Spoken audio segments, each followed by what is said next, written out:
all. So today we're going to talk about my son's interactive wall that we built for him when we moved into our house about 3 years ago. 3 years ago. Thanks, Dodge. Dodge, do you want to give them a taste of what your wall does? Yeah. Okay. Mommy. Yes. Spider sense is tingling. Don't be shy. I'm really sorry because I don't want to hear the music. You don't want to hear it? Okay. Do a different one. A gel. Right. Behind your back. Only time then.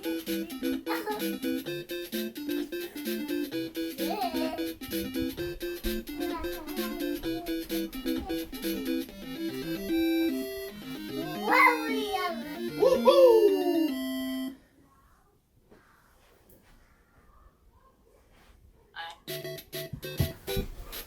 Alright. Silly goose. Okay. Well, we do need to put one on, and maybe we'll wind up putting it on, okay? Okay. So let's first now explain how it is that we made this, so that parents can make one at home for their children, just like I did for you. Okay? So in order to do this, we made use of the company known as Bear Conductive, who happens to put out an Arduino board, which is known as the touch board. Yeah?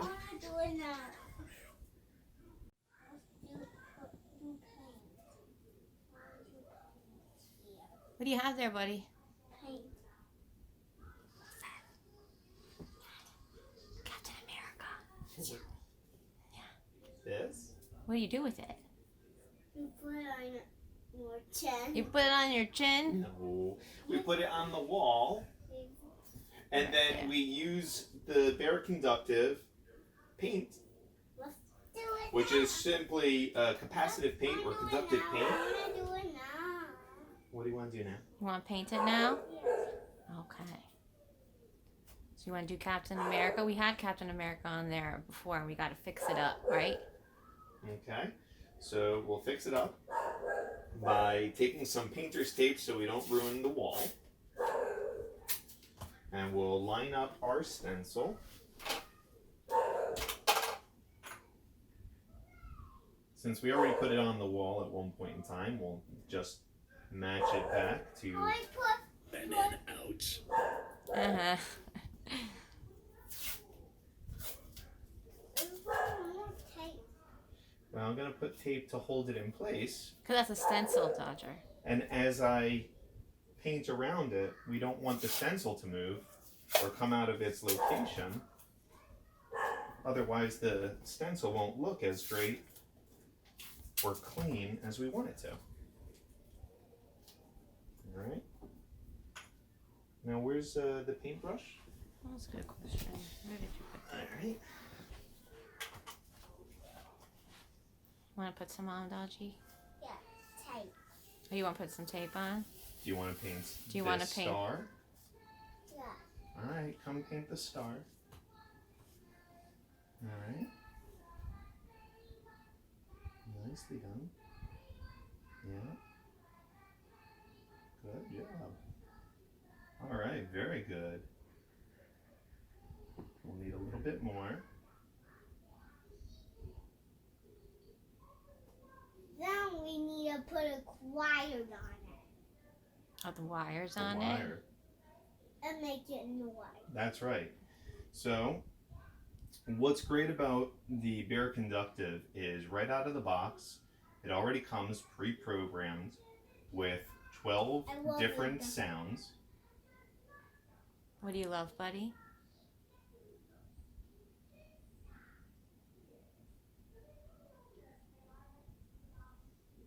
Job. And those 12 sounds are on a SD micro card. Whoops. The, We need more. yeah. And they just need to be replaced with whatever sound it is that you want.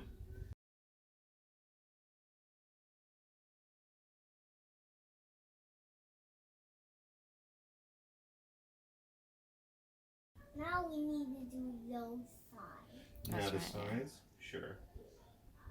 Those two sides and those. Yeah, I think that's the rest of his shield, right? Yeah.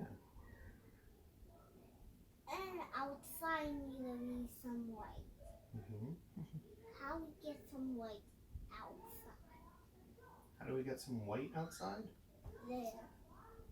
Oh, what do you mean? Well, you can just keep painting there. Our color paint dodge is black. Do they make other colors? They don't make other colors. That's most likely because, as a guess, I believe they're using carbon Okay. or graphite. Why is there make other colors? I don't think so. But that you're coloring in the stencil there, or painting in the stencil. And then we're gonna have to wait for it to dry. That's correct. When we remove it, we will have Captain America's logo. Or his shield. Mm-hmm.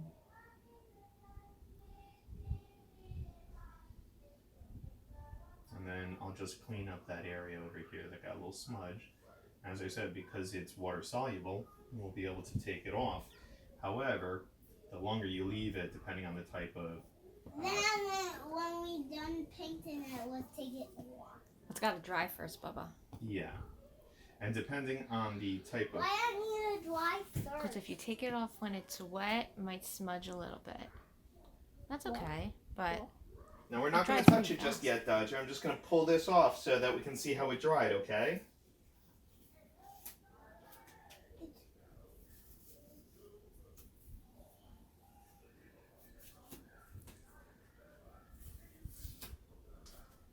Looks pretty good to me. What do you think? Wow! Yeah, don't touch it yet. It's still wet. still a little wet, Still a Bubba. little wet. We need to let it dry a little bit more. And then, of course, we can hook up a conductive thread, which is connecting the conductive areas to then the conductive paint. When we moved into this house, I wanted to create a wall that was going to help him to develop as he was starting to learn. So that's when I looked into what I can do to create this type of wall. I built one from scratch utilizing SparkFun's MP3 trigger and some conductive integrated chips. But in the end, I settled on this board when I learned of it because it was all integrated, it's clean, and it was very simple to make use of. And that's one of the key goals of what I was going for. Ultimately, what we did was when we first began, he was just learning how to use his words. So we were concerned with numbers as well as the alphabet. And so we started off with numbers, and when you would press one of the numbers, each number itself would play the MP3 that would reflect that number specifically. And then we graduated him to letters of the alphabet, and the same thing would occur. And now, as you can see, we've upgraded. His latest fondness is of superheroes. A lot of superheroes and Transformers to boot. So how to make this? Well, ultimately, you know that it requires a touch board by Bear Conductive. It's very convenient. It is exactly what you see right here, minus the 3.5 audio jack and the battery. But it comes with this exact board. It does come with a SD micro card. It's already pre-programmed with demonstration MP3, so it's easy to understand what files you'll need to replace or overwrite to be able to get your own sounds to play upon touching any of the conductive areas or the pins per se. Excuse me, Waverly.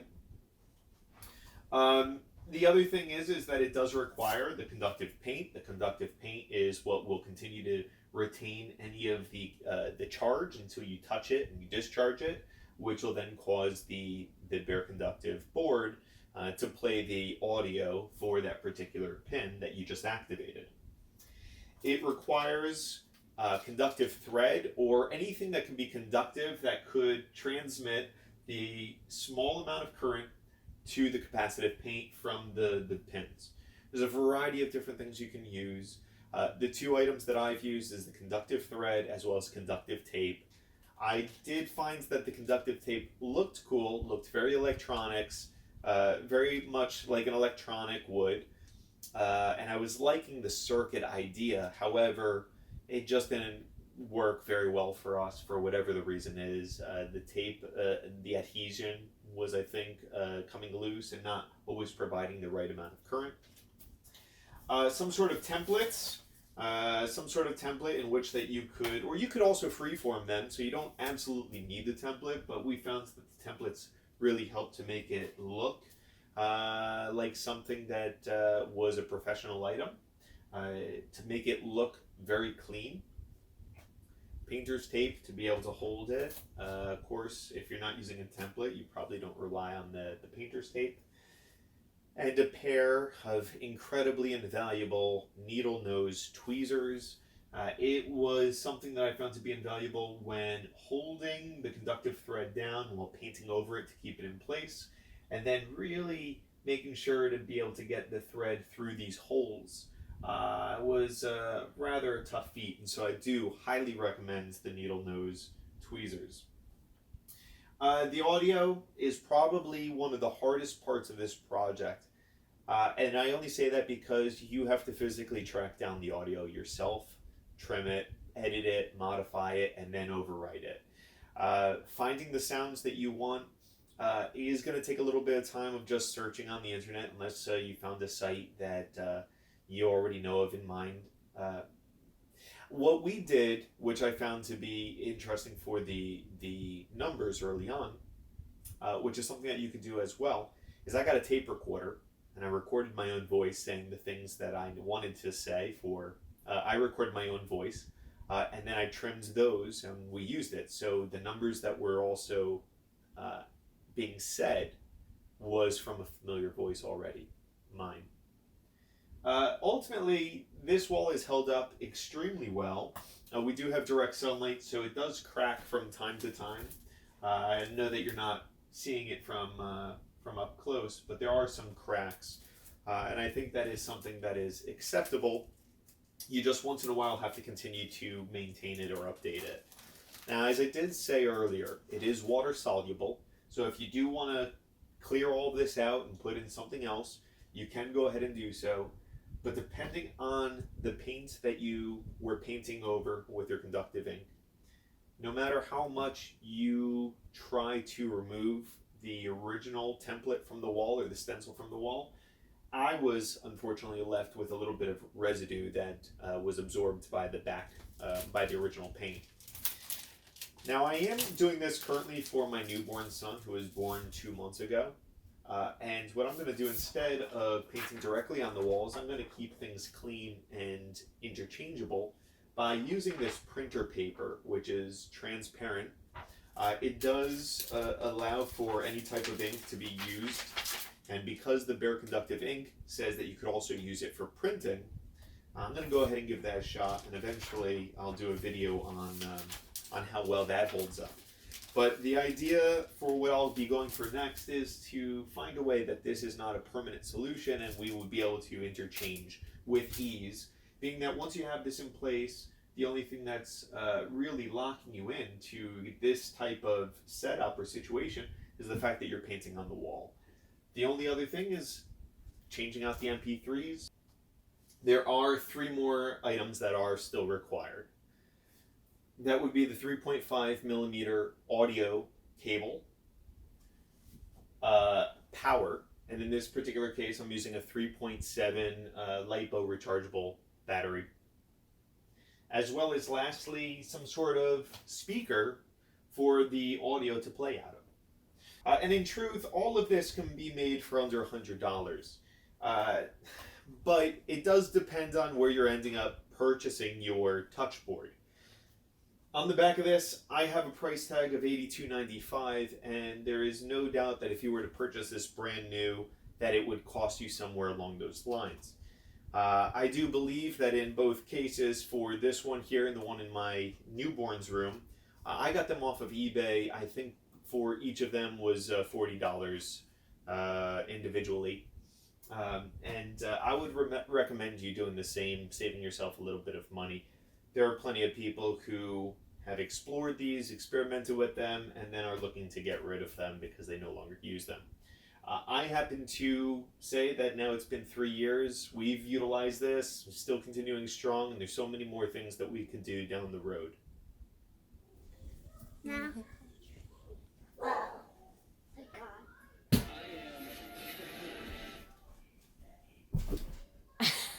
I personally would say do a transformer and then transform yourself into a car, Oh, that's a good one. to a robot. What? Yeah, be careful with your hand.